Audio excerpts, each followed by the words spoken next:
Good morning, students. We were discussing the lesson on equality. We have started in the last video. We have started this lesson.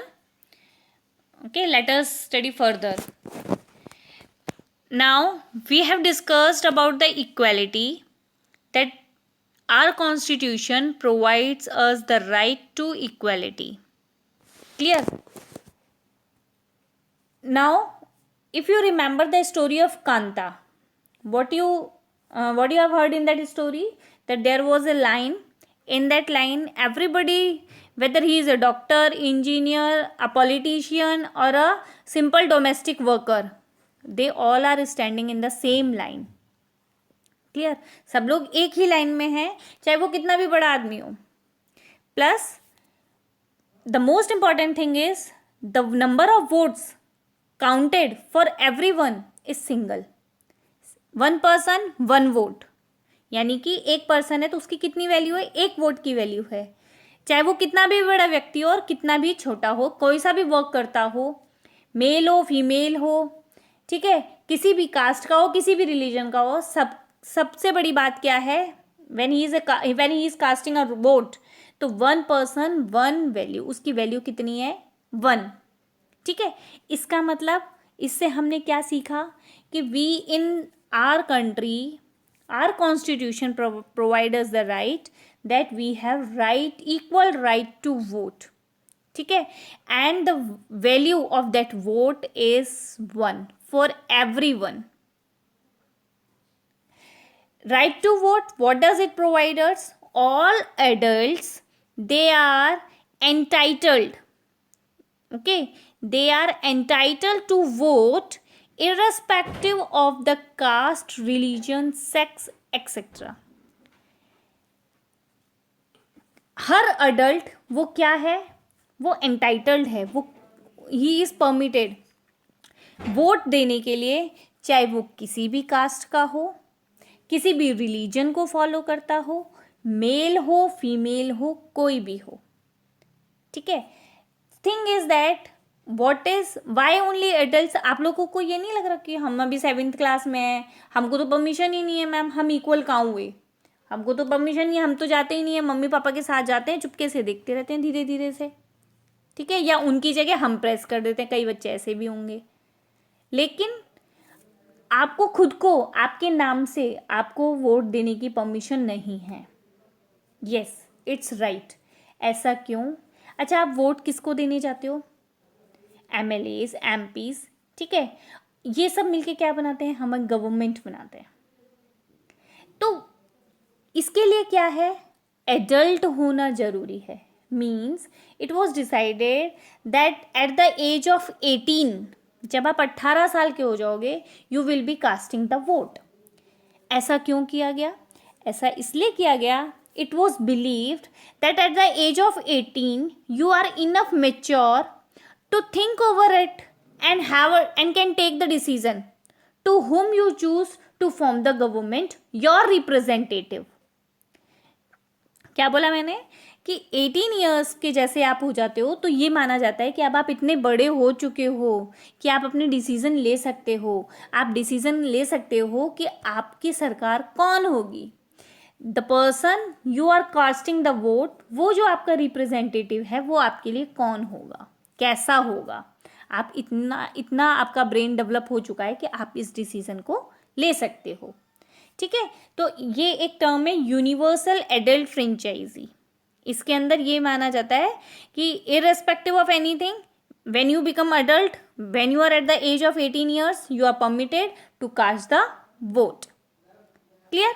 तो और दूसरी चीज, India, आपको मैंने बताया था कॉन्स्टिट्यूशन में हमको क्या प्रोवाइड करता है? वो ये बताता है कि हमारी कौन सी फॉर्म ऑफ गवर्नमेंट है, that is democratic. India is a democratic country, जहां पर जो हेड होता है, वो हेड कैसा होता है? इलेक्टेड होता है. क्लियर. आपको मैंने ये भी बताया था कि हम लोग 26 जनवरी क्यों बनाते हैं? That is a republic day. लेकिन उसका मतलब क्या है? उसका मतलब ये होता है कि जो कंट्री का जो हेड है वो कैसा होगा? वो इलेक्टेड होगा एट पीपल्स चॉइस. ठीक है. लोग जिसे चाहेंगे उसे बनाएंगे. और कंट्री का हेड कौन होता है? President. President is the first citizen of the country. उसी तरह से स्टेट में कौन होता है? गवर्नर होता है। They are the first person. Clear? तो हमारा जो हेड होगा वो कैसा होता है? वो इलेक्टेड होता है। उस दिन हमारा कॉन्स्टिट्यूशन स्टार्ट हुआ था, उस कॉन्स्टिट्यूशन में ये चीज लिखी हुई है कि अब आप इंडिया कौन सा फॉर्म ऑफ गवर्नमेंट फॉलो करेगी? डेमोक्रेटिक, जिसके अंदर आपका जो रिप्रेजेंटेटिव है वो कैसा होगा? इलेक्टेड होगा, नॉट चूजन। ये नहीं कि ऐसे किसी ने भी उसको बिठा दिया ना, मतलब उसके अंदर ऐसा भी नहीं होगा कि राजा मोनार्की सिस्टम फॉलो होगा, ऑटोक्रेसी होगा। No, democratic form of government. Clear? और ये क्या है जो आपको यूनिवर्सल एडल्ट फ्रेंचाइजी प्रोवाइड करवाई गई है, वो आपको क्या मिली है? That is based on the equality. सब इक्वल हैं, जैसे ही 18 ईयर्स के होंगे, आप चाहे किसी भी कास्ट के हो, किसी भी रिलीजन को फॉलो करते हो, whether you are male female, everybody is permitted to cast the vote. Clear? लेकिन अब हमको यहाँ पे ये चीज़ समझनी है, अगर हमने एक स्टोरी हमको याद है अगर कांता वाली, तो हमने ये तो समझ में आ गया कि हमको पॉलिटिकली इक्वल है हम, यानी कि 1 पर्सन 1 वोट। लेकिन क्या वो सारी जगह इक्वल थी? नहीं थी। क्यों? क्योंकि जब वो शाम को अपनी बेटी को डॉक्टर के पास लेके गई थी, तो उसने क्या देखा था कि जो जैन साहब है, जो उसके मालिक है, ठीक है, जिसके वो डोमेस्टिक वर्क करती है, वहाँ पर कौन है? वहाँ वो लोग क्या करते हैं? उनके पास पैसा है, तो वो बड़े अस्पताल में दिखाते हैं, प्राइवेट डॉक्टर्स को दिखाते हैं, और उन्हें लंबी लंबी लाइनों में नहीं लगना पड़ता है, और बहुत जल्दी उनका नंबर आ जाता है और अच्छा ट्रीटमेंट हो जाता है। And what she is thinking कि उसे गवर्नमेंट हॉस्पिटल में जाना पड़ता है, लंबी लाइन में लगना पड़ता है। क्लियर? तो उसको ये डिफरेंस दिखाई देता है कि there is no equality in every sense. ठीक है? इक्वालिटी जो है वो हर सेंस में उसको नहीं दिखाई देती है। क्लियर? तो दूसरी टाइप की जो इक्वालिटी है उसमें हम ये देखते हैं कि इक्वालिटी कहाँ नहीं है? रिच और पुअर में, they are not equal. Upper caste lower caste देखते हैं हम सोसाइटी के अंदर कि ये अपर कास्ट है, ये लोअर कास्ट है, ये रिच है, ये पुअर है। ठीक है? रिलीजन के बेसिस पे मानते तो हम देखते हैं माइनॉरिटीज और मेजॉरिटीज किस रिलीजन को फॉलो करने वाले हैं। So they are not socially और इकोनॉमिकली इक्वल। क्लियर? तो हमने कांता की स्टोरी से क्या सीखा कि politically they are equal but not in every sense, not socially और इकोनॉमिकली। तो हम क्या देख रहे हैं कि कॉन्स्टिट्यूशन जो है हमारा वो हमें इक्वलिटी तो देता है, लेकिन वो हमें हर सेंस में इक्वलिटी नहीं देता है। We are not free, we are not equal in every sense. Clear? So this is what we have learn in today's video. हम लोग ये जो based on other kinds of equality, we will be taking some examples and then we will be understanding this topic in the next video.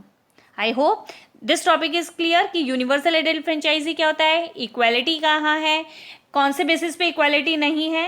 This thing it is clear. Listen to the video, आप इसको 2-3 बार सुनिए। Keep your mobile away from you, और आप लोग क्या करेंगे, आप लोग सिर्फ इसको 2-3 बार सुनेंगे। आप अपना मोबाइल उल्टा करके भी रख सकते हो और आप इसको वीडियो को 2-3 बार सुनिए। ओके।